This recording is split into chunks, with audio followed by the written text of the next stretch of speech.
Hi, welcome to the hidden costs of self-doubt, why imposter syndrome is an HR problem. I'm John Little, the founder and owner of the Winner's Edge Coaching. So I'll tell you a little bit about myself before we get kicked off into the session. As an executive leadership performance coach, I work with individuals and organizations to create transformative leaders. Now, over the years, I've worked with hundreds of leaders across a number of different industries. And many of those leaders have experienced the award-winning leadership programs that I've developed and delivered to achieve 2 to 3 times growth in both their careers and other professional opportunities. And I really specialize in guiding those individuals to overcome limiting beliefs and imposter syndrome. That's something that I specialize in. That helps to unlock their full potential through a lot of those frameworks that I've developed and share, and that transformative coaching that I referred to earlier.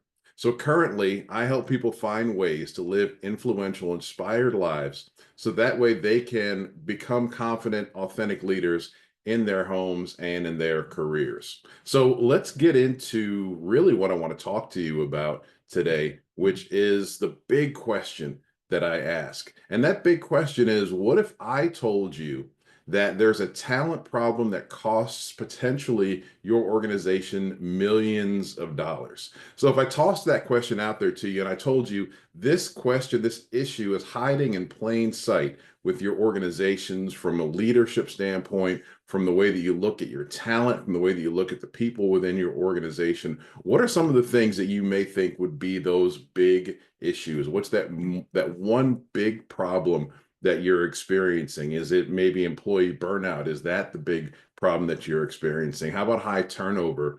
Maybe team member disengagement. I'm going to talk about a number of these things as part of this session. And maybe it's just that toxic leadership that many of us experience, many organizations recognize, and they have. If I were to tell you that all of those things are merely just symptoms of a bigger underlying issue, that underlying issue would be imposter syndrome. So, imposter syndrome is the biggest people related financial threat to organizations in 2025. Now, that may sound a little bit strange, may sound a little bit confusing because ordinarily and customarily, when we talk about imposter syndrome, we look at it through the lens of an individual problem. We look at that as an individual challenge, and it is. I mean, imposter syndrome is something that it's a personal issue, it's an individual issue. Studies have shown that at least 58% of employees have reported at some level at some time that they experience imposter syndrome. Now, for our Black leaders and our Black employees, that number increases to 67% of Black employees experience imposter syndrome at some level. When we add another layer or another dimension of diversity on top of that, women, 72% of women experience imposter syndrome at some level at some point. So these are truly individual issues, and we know how imposter syndrome can impact us. It can cause us to have lower self-confidence. It can cause us to not feel that sense of psychological safety that we often need in order to be the best that we can be, in order to be our best selves, in order for us to bring everything that we have to the workplace.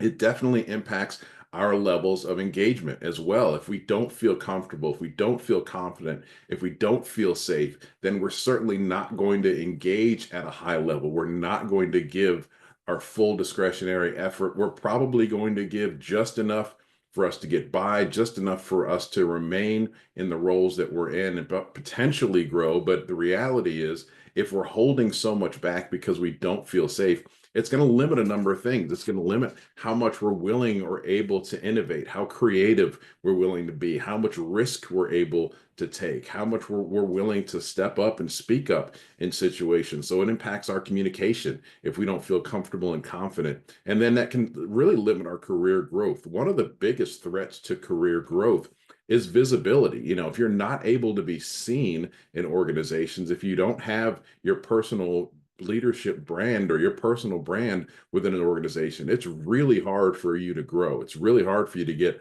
those new opportunities. And then those things, again, they start to erode your confidence when you start to see people that bypass you for promotions, for opportunities, for stretch assignments.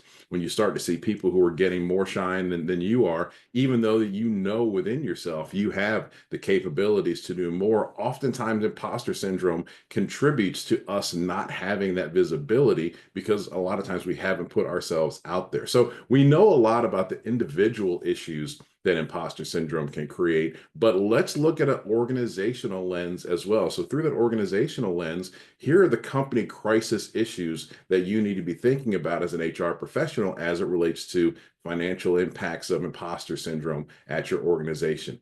Imposter syndrome creates those talent and those leadership gaps that I'm going to unpack as we go through this presentation. And really, it starts at an individual level, but if you have a leader that has imposter syndrome, that the results of his or her behaviors, his or her actions, you can start to see those permeating in a number of different ways throughout the organization. It limits productivity within teams and within individuals. And when our productivity is limited, when we're not as productive, we're not getting those results that we're looking for, that clearly has a potential impact on our bottom line. When we have teams that don't trust each other, because people are not feeling comfortable, they don't feel confident, they don't have that psychological safety, and a lot of times that comes from the leader. One of my mentors would always say, the speed of the leader sets the pace. The speed of the leader sets the pace. So if you think about it, if you have a leader who isn't fully confident, a leader who's suffering from imposter syndrome and behaving in that space, then you can see where those issues can continue to erode trust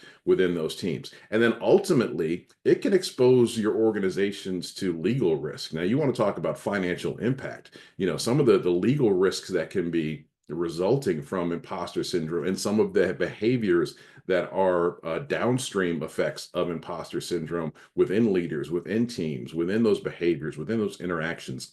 There's a big risk that you're exposed to there, and it's all rooted in that imposter syndrome. So yeah, it's an individual issue, but it is absolutely an organization and a company crisis as well.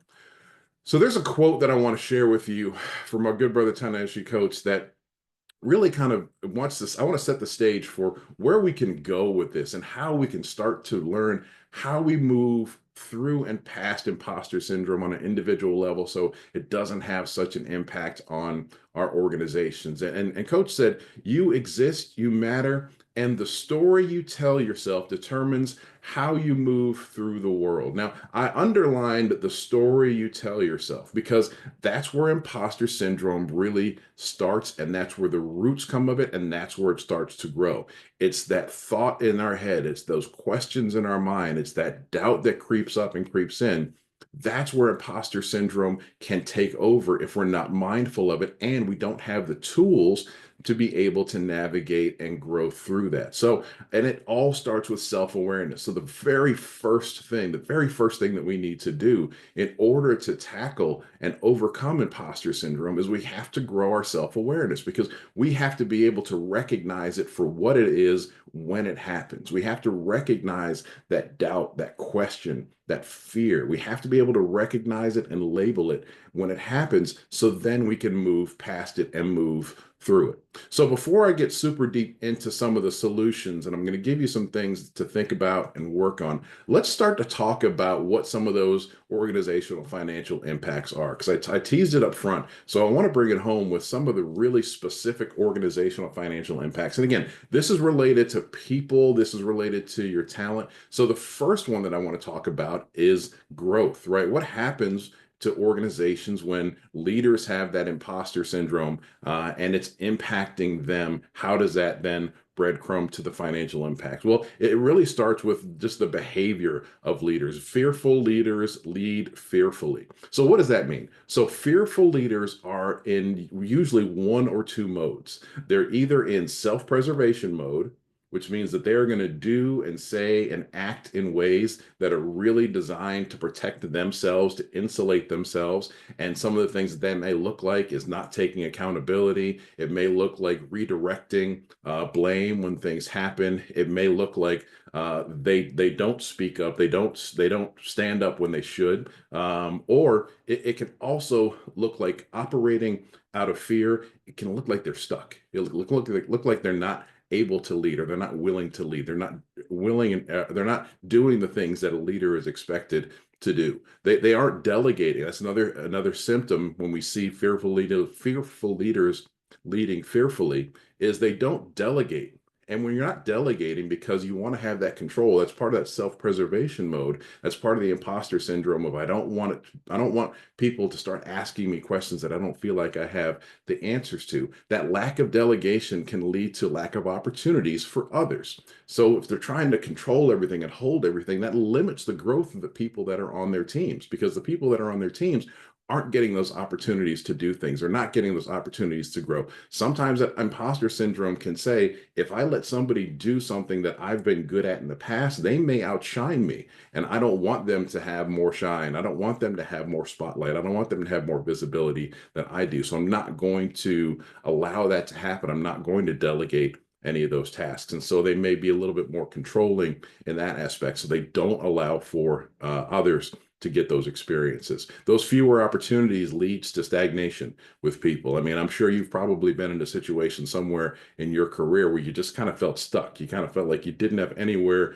to go because you weren't getting those opportunities. So what happens when you're not getting those opportunities? That starts to become a root of frustration and restlessness, right? So what happens if you're in an organization, if you're in a role, if you're under a leader, or you are as an HR professional, if you're coaching leaders that have people on their teams that aren't moving, what happens to those people? Well, if they get stagnant, if they feel stagnant, if they start to get frustration, they start to get restless, then they're probably not going to want to stick around. So that limits your growth as an organization. So frustrated teams start to breed that discord as well. So you may have teams that start to do things like you start to see cliques develop, you start to get gossip going on, you start to have teams that aren't working well with one another. They're not communicating with one another. They're not trusting one another.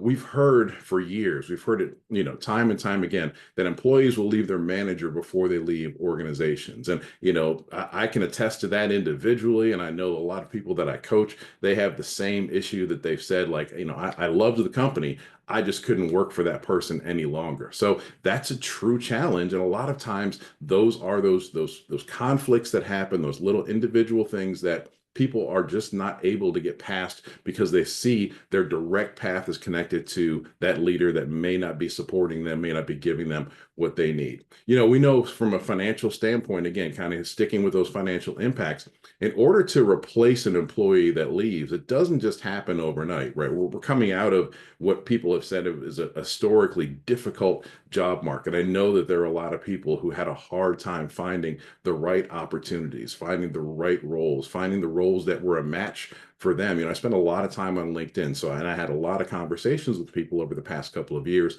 that really experienced that. But also organizations had that struggle trying to find the right person, trying to find the right individuals for the roles that they're looking to fill. So replacing an employee is not a short-term effort. A lot of times it's taking, 45 to 90 days. And that's just from the time that maybe somebody has left, or when the job requisition was posted, to when you have someone coming in the door and starting. So think about that financial impact of that work, that productivity, that gap that was lost during that 45 to 90 days. Then once they walk in the door, depending on the size of the organization, depending on the scope of the role, depending on the work that they're responsible for, depending on what they're bringing to the table as they join, onboarding is generally going to take anywhere from 60 to 150 days for them to feel comfortable in the role to where they can be productive at a level that's going to be acceptable, and a level that's going to allow the organization to stay strong in that particular role.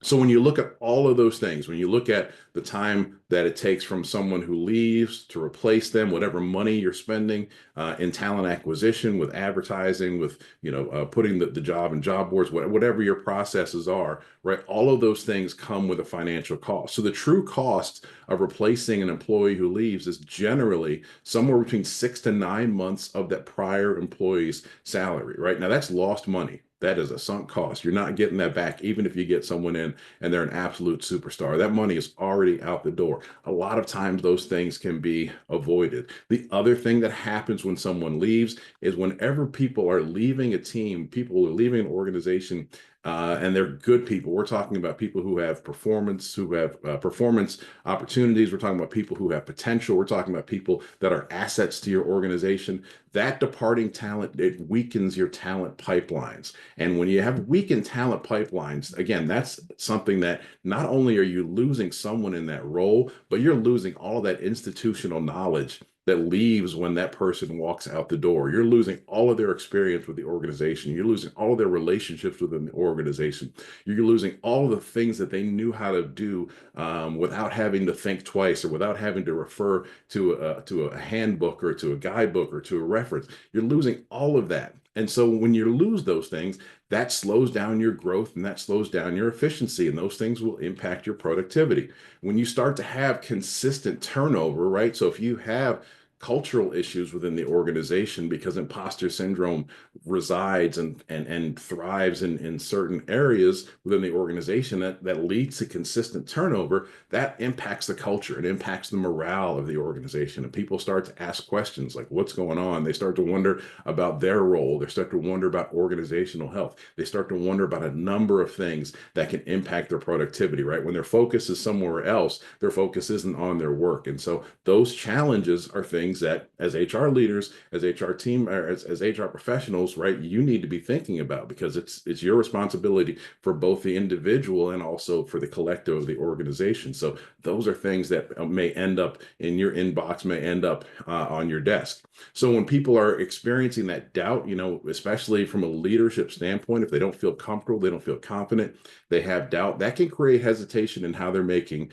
decisions. And they may end up making safer decisions because, again, that self-preservation mindset that may exist, they may need to make bold decisions. They may need to be thinking broader, and they may need to be more confident in the decisions that they're making for the organization, but they may feel like, again, they're going to be criticized, or maybe they don't feel like they're positioned to make that decision. Maybe they don't feel comfortable enough in their role to make those decisions. And so that imposter syndrome will tell them, make the safe choice. They'll say, don't do anything that's going to put yourself in danger. And when you have that hesitation and that doubt, that can cause things that can be time wasters. So you may see over preparation. They may spend more time making a decision than they need to.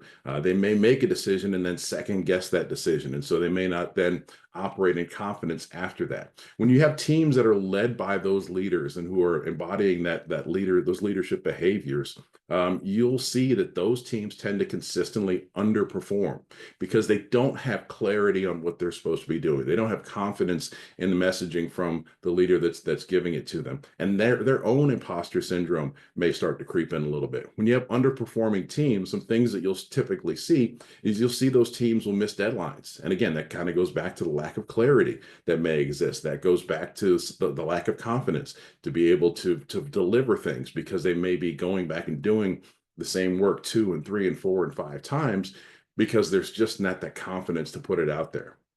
So you may see those missed deadlines. You also may see that the outcomes, the results are not what they need to be or not what they were previously. And again, a lot of those things are results of that leadership not having the confidence, not having that comfortability, and them having that imposter syndrome that's creeping in there. And then that can certainly lead to a lack, again, of engagement. I talked about that earlier. Lack of engagement is one of the bigger challenges that people have, because it's safe to be in a bubble, right? If they're going to be pushed a little bit out of that bubble, then they may not want to go there. So when we have disengaged employees, that is costing U.S. companies between 480 and $605 billion annually. So that's a big reason why employee engagement is something that's been a greater focus over the past decade or so of how can we make sure that our employees are not only engaged in the work that they're doing, but they're engaged from a cultural standpoint, that it's that their time that's spent at the job is more than just being about the job, right? So having those employees that are engaged, that will give that discretionary effort, that are willing to bring things to the table that are a little bit outside sometimes the scope of their work, that are willing to give that discretionary effort, like that's what you want. That's what you're looking for. And when people are doing that, then a lot of times they're not in a space of being impacted by imposter syndrome. They're at a place where they feel like they are able to be their full authentic selves within the role that they're in. And then those struggling teams and those leaders, they just will only compound imposter syndrome symptoms, right? So if you are already feeling as though, and a lot of things we see, and I'll share some on the next slide, a lot of the symptoms that we see around imposter syndrome is, am I good enough? Am I in the right role? Am I going to be discovered? Am I going to be, am I going to be kind of, put out there? When people see that, or when they feel that, then they'll start to wonder, can I consistently show up? Can I consistently deliver? And if they're not, then it's just going to continue to feed into those doubts. So let's talk about the who, the what, the why, and the how of imposter syndrome, and really kind of what does it look like? So really who it affects most prevalently is those who are in those mid-level to senior leadership roles. Now, here's the reality. Most everybody experiences imposter syndrome in some way or another. So anyone from an entry level employee all the way up to the C-suite.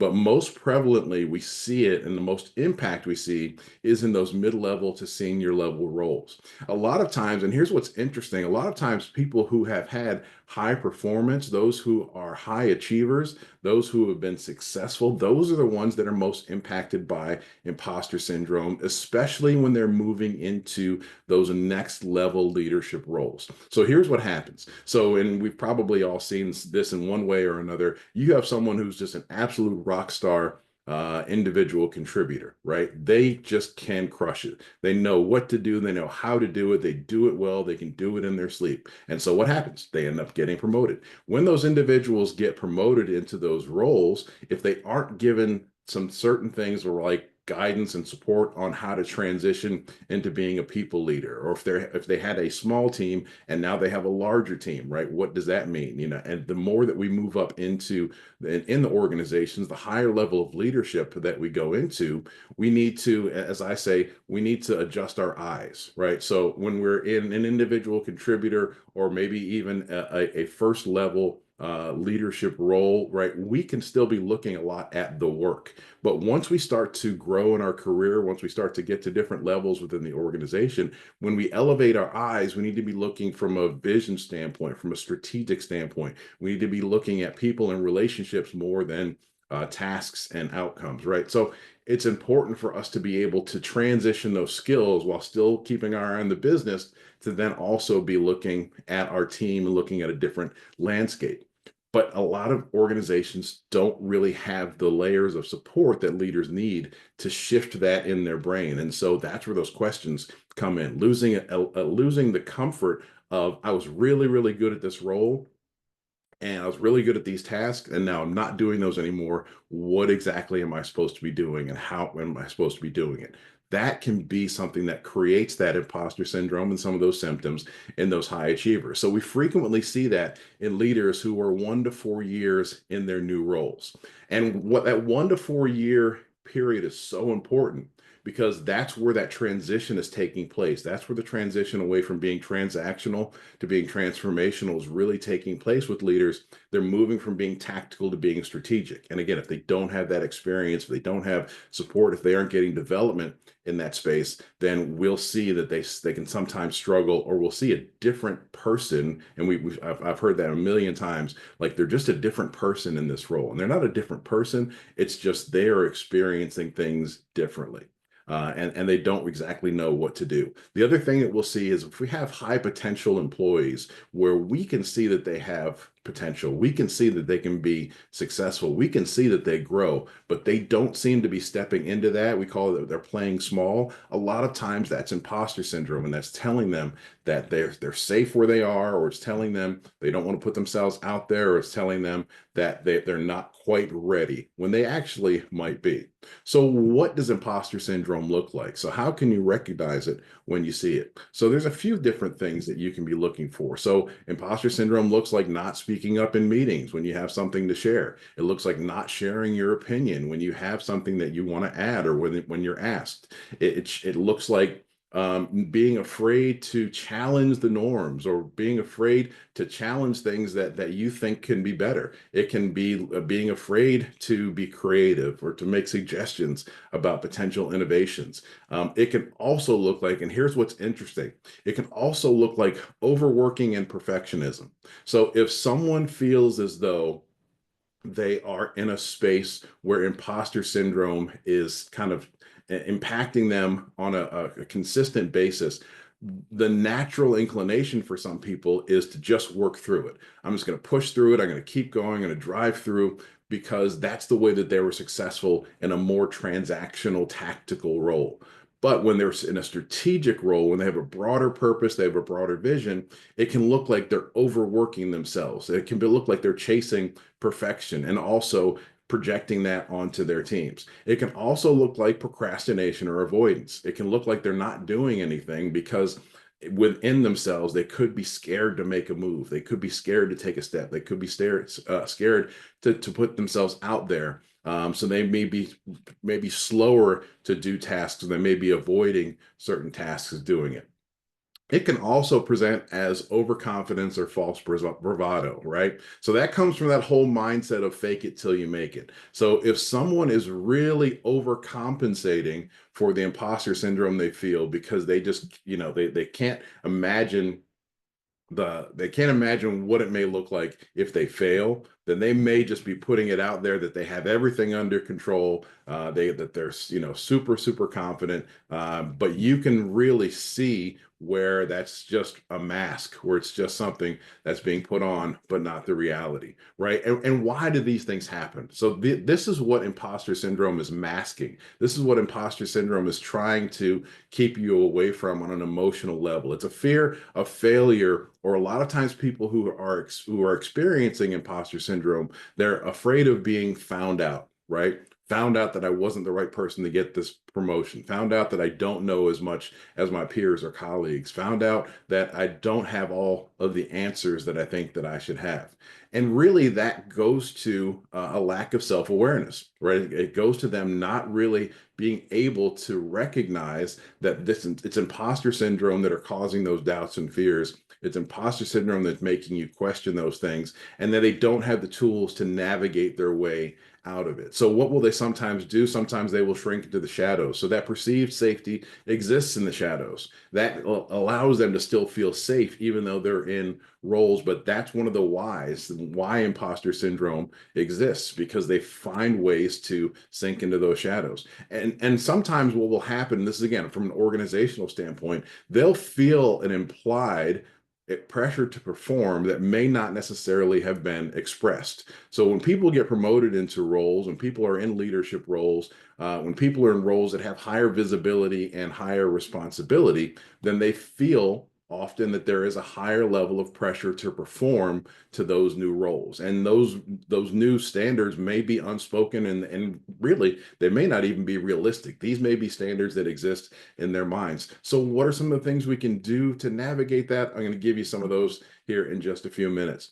And how it looks from from the kind of the outside looking in, how you can recognize imposter syndrome is you may see that senior leaders, especially those leaders that we are expecting to be the ones who make some of those bold decisions, to make some of the bigger decisions, some of the organizational level decisions that need to be made, they may not make those decisions, and they may delay those decisions. They may put them off for reasons that don't quite make sense. And again, that's one of the things that imposter syndrome will cause leaders to do, and it impacts organizations on a financial level. Team leaders on that next level, they may hesitate or resist delegating tasks, delegating roles, giving assignments, giving work to certain people, because they feel like that's something that they feel comfortable holding on to themselves because they know that they can do certain things. So they don't want to delegate it and give it to someone else, because if I do it, then I know it's going to get done. And really what they're saying is it allows me to feel safe because I'm still feeling productive and valuable. You can see where employees may shy away from those opportunities to grow because they may not feel as though they're ready. As I mentioned that earlier, we talked about high potential employees playing small. And then those toxic managers, right? I know that we have toxic managers that we deal with a lot from the HR space, but those toxic managers that may act out of fear, they may act out and they may react, or they may be acting out of character. They may be doing things that are spreading that toxicity to their team members. Those are the things that can create those legally risky environments. So now what do we do, right? So now we've talked about imposter syndrome. We talked about what it looks like. We talked about who it impacts. We talked about why. We talked about how it can impact the organization. So now what? So what do we do? So I'm going to give you some specific solutions and strategies that you can implement for yourself as an individual if imposter syndrome is one of the things that you struggle with, that you're challenged with, but also it's going to give you some tools as an HR professional and HR leader that the organization can focus on to try to support people within your organization who may be struggling with imposter syndrome. So I'm going to talk about it in 5 different areas: recognition and intervention. We're going to talk through support and development. We're going to talk about creating that safety through vulnerability. We're going to talk about how you can create a culture and support a culture where grace and space are important and consistently applied. And then one of the big things around imposter syndrome and moving past it and overcoming it is getting clarity on what we're doing and celebrating our wins. So what does it look like when we're talking about recognition and intervention? So how can we start to unpack if somebody is struggling with imposter syndrome? So having a mindset and an approach about being curious and using those curiosity-based conversation starters to ask about observed behavior. Like, hey, I see that we're a little bit slow to get started on this project, right? Are there things that we can do to help you out? Like I've been noticing that we've been getting, a few more comments from people on your team that are, not quite clear on what they're supposed to be doing. How can we help you really get that clarity that you need, right? Building rapport through those shared experiences with common doubts is really all about you individually sharing as a HR leader, HR professional, sharing with your leaders where you may have experienced imposter syndrome, some of the things that you've done to work through it, or some of the questions and doubts that you have, right? Creating that rapport that someone doesn't feel as though that they're alone, and really helping them to discover and label the areas where imposter syndromes exist. That is the first step. The first and most important step is that self-awareness piece that I talked about earlier. The greater self-awareness you have, the greater you're going to be able to recognize and label the things that you struggle with as imposter syndrome, and then you can address those fears. But you have to be able to discover them, name them, and label them before you can overcome them. And then working to develop a plan to support that growth and progress, right? Once you're able to label, once you're able to name, once you're able to start to develop strategies, then you put together a plan on how to continue to grow through and measure progress. It can be measured through both tangible means, so it could be productivity, it could be reduced turnover. There's a number of metrics that you can use to measure it, or it also could be the feelings that people experience and some of the intangible ways that they can measure progress. And a lot of times that will come through coaching, that will come through counseling, that will come through conversation. The big thing here is don't expect miracles to happen overnight, right? This is going to be a process, and that's fine, right? People did not get to where they're stuck right away, so they're not going to get unstuck instantly. So having patience, having a plan around how they're going to work through imposter syndrome, that's going to be a big thing. From a support and development standpoint, so as an HR professional, HR leader, people that may come to you who have people on their teams that may be struggling with that, one of the most important things that you can do is invest into resources that can help leaders overcome that self-doubt.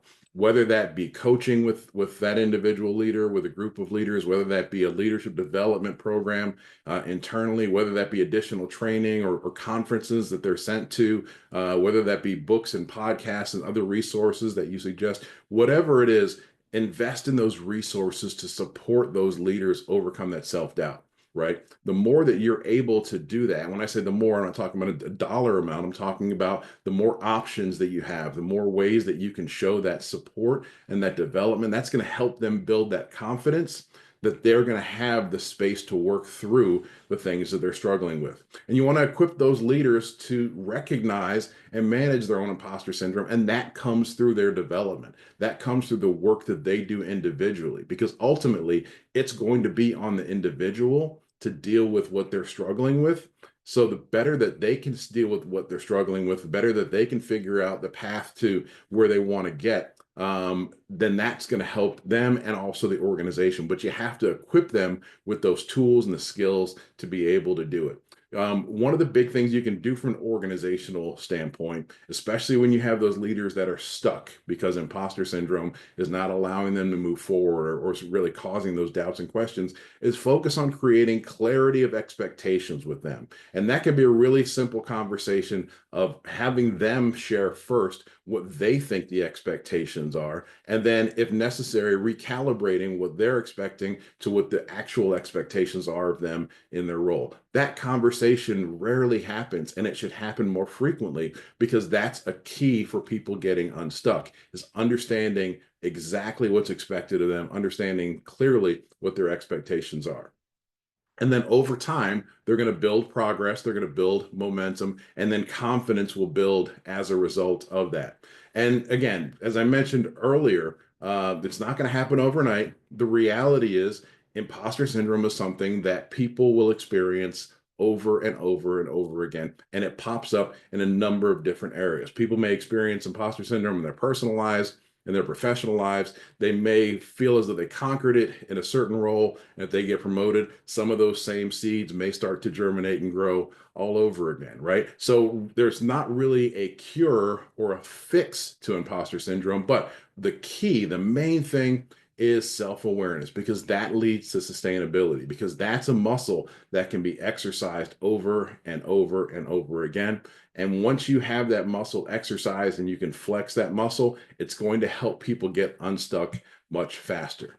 So creating a sense and a culture and a sense of safety and vulnerability within organizations can also help people kind of release their guards, can let their guard down, and feel as though they are going to be okay, because that's a big part of that imposter syndrome a lot of times, is like, am I going to be okay? And as an organization, as an HR professional, HR leader, helping them get that confidence that yes, it's going to be okay, because you're not alone, and we're going to work through this together, work with you on this. Part of that is normalizing discussions around self-doubt, right? There is so much fear that people have that they're the only ones that are struggling. And that comes in so many different ways. But if we can normalize conversations within organizations around self-doubt, doesn't mean that we have to constantly talk about it, but we want to make sure that people know that if they are having doubts or they are having things they're struggling with, that they're able to talk about it. They're not going to be judged, that they're not going to be scorned. There's not going to be negative consequences for them being honest and transparent. So we want to encourage those cultures of transparency, because that's the way that people can move faster through the things that they're struggling with. And that helps the organization as a whole, right? That will help people be their best. It helps them be more clear. When I'm not thinking about the things that I'm afraid of, I can think about the things that I'm good at. And I can start to work on those things, and I can start to learn more, and then I can innovate, I can grow, I can contribute. All of those things are going to help strengthen the organization from a productivity standpoint, a bottom line standpoint as well. So as we do this as an organization, as we lead that through organizations, we start to see that trust and engagement will continue to grow and expand at a much greater level. And then we want to model the open communication that we need to strengthen those teams. So we want to be leaders ourselves in whatever role that we're in, and we want to communicate in an open and honest way.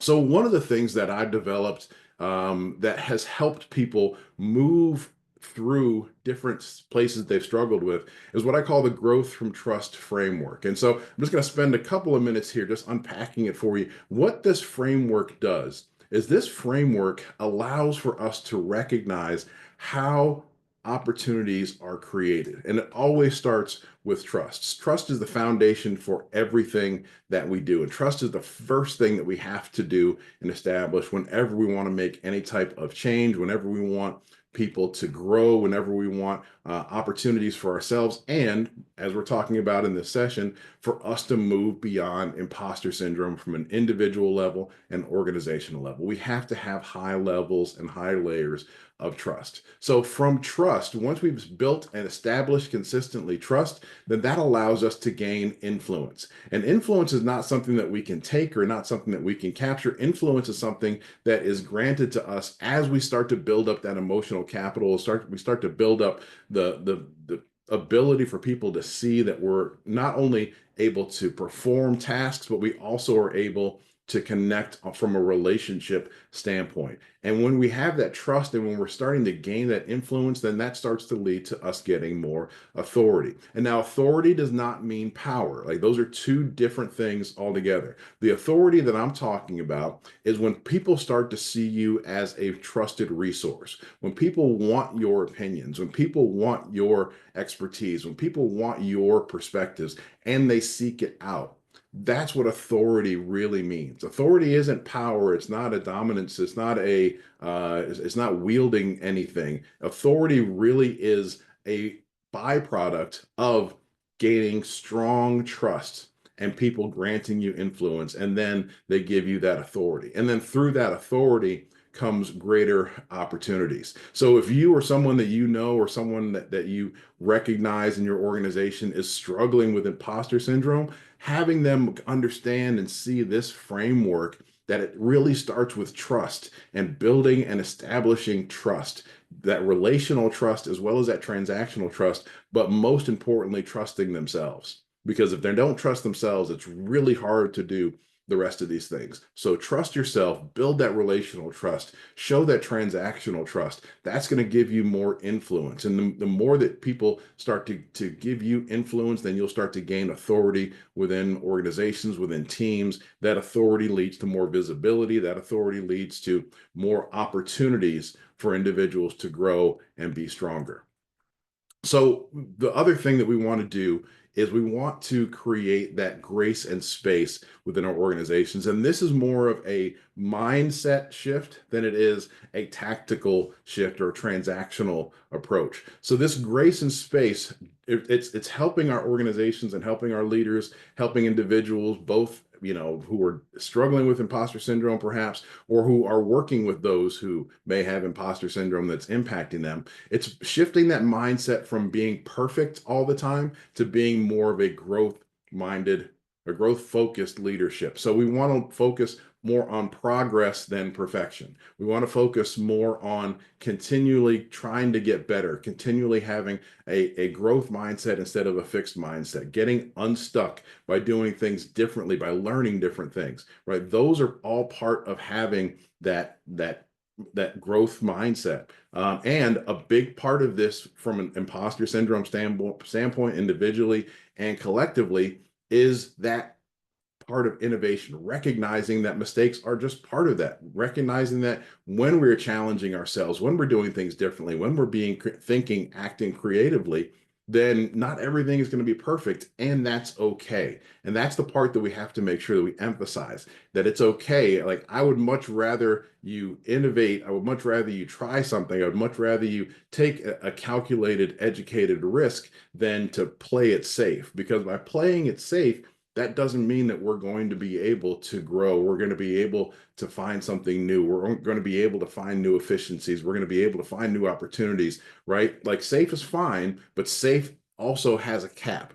And from a standpoint of how can we continue to have stronger, growth-focused organizations, like, we want that innovation. We need that innovation. And innovation is really hard if imposter syndrome is something that we're struggling with from an organizational standpoint. It does take some resilience. It does take some strength. It takes some ability to, take some knocks every once in a while and know that you're going to be able to bounce back. But having a lot of the things that I've talked about before, having a strong support culture, having a culture that leans into grace and space, having a culture that doesn't allow self-doubt to be such a big issue that can take you over, those type of things will help to empower those individuals to innovate and also to thrive within the framework. So there's a saying that I've used for years is finding freedom within the framework, right? That's where that innovation comes from. That's where creativity comes from. That's a lot of times where greatness comes from, is that freedom within the framework. You don't want people just doing anything any old way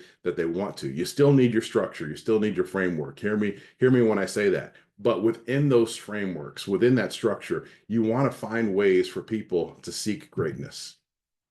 And once we have done all those things, once we consistently are working on those, that helps us get to the point where we have clarity and we can start to celebrate our wins. So some of the things that we can do is we want to be able to set those goals, but we also want to set those mini goals, because for someone who struggles with imposter syndrome, and organizations who have people that struggle with imposter syndrome, a lot of times the goals may seem impossible because it looks so big, it looks so far away, it looks like it's going to be almost impossible to achieve because they can't see the first couple of steps. So we want to break the goals down. We want to give incremental goals. We want to give those little baby steps. And I really don't love that term, but it's those first couple of steps that are going to give us that confidence to keep going. And I'm a big believer in the breadcrumb approach. So giving little breadcrumbs along the way for people to follow, so that way they're able to feel the success, recognize the success, and see where they're successful. And a lot of times in coaching, that's what it's all about. In coaching, it's just kind of giving someone something they can be successful on right away, because that's going to build momentum for the next bigger things that are to come. So when you define that success on both the micro and the macro scale, you can start to give those, again, encouragements. You can start to celebrate those wins. You can start to see where they're making progress, and you can start to see where that momentum is building. And that's where the celebration comes in. It's important, critically important, that you tangibly and intentionally celebrate all wins, right? It may feel like that it's, you're celebrating something that somebody should be doing anyway. And maybe in some cases that's the fact. But you know what? That's okay. Because if they're struggling with imposter syndrome, they may not have been doing those things anyway. They may not have been doing it, or if they were doing it, maybe they were just doing it begrudgingly, or they're doing it because they felt like that they had to, but that was the cap of what they're willing to do. But if we're starting to help people evolve from a place where they're stuck to getting unstuck, we're starting to look at, making sure that our organizational culture is one that does not really allow for imposter syndrome to thrive and exist, then we want to celebrate those small wins, because small wins lead to big wins. You can't get to 5-0 without being 1-0 first, if you know what I mean. You got to get one win at a time, and we want to celebrate those wins along the way. And then individually and collectively, this is just a great tactic that you can use, but you want to develop what we call a brag book. And what a brag book does, it's a way for you to document the successes and the challenges that you've had along the way. So when you get to that next time where imposter syndrome starts to creep in, or when you have a situation from an organization where you feel like, wow, like, how are we going to get through this? How are we going to get past this? You have a resource that you can go back to and say, hey, here's what we did, and here's how we did it well, right? Or for someone who needs to have that confidence continually kind of restored over and over again, for them to be able to look back and say, yeah, hey, this was a challenge that I didn't know how I was going to accomplish this. But when I did, I really see that I was able to get to a place that I didn't know was possible. Those things are important for that reflection, for you to be able to look back and see the progress that you made, but also for that momentum and that encouragement that they're going to be able to be successful moving forward. So I started this with the quote. It's the same exact quote from before, but I just changed a little bit what I highlighted, and I want to reread it in a different way. That I want to emphasize that word "and," because previously when I had highlighted in the quote, "You exist, you matter, and the stories you tell yourself determine how you move through the world," I highlighted the stories you tell yourself, because that is really what imposter syndrome does.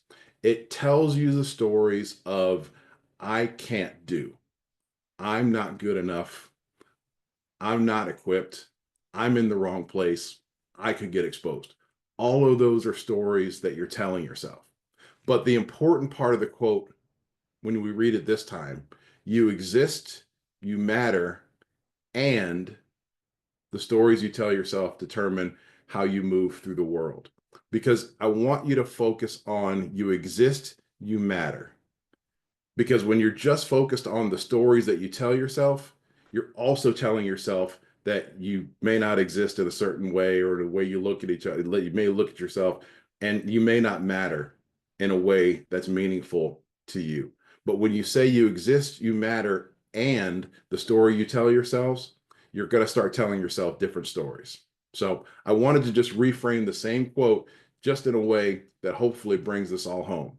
So here's the big question for you. So what's the one action that you are going to take after this session? You've had your participant guide for you to fill out. There were a few reflection questions in there. Since this is a recorded session, I didn't want to take time during the session to focus too much on that. But I do want you to go through that participant guide. I want you to answer some of those key questions about yourself or about the teams that you serve and that you lead. And I want you to really think about this. What's the one action that you will take after this session to make that impact that's necessary to help overcome imposter syndrome for either you as an individual or for individuals within your organization?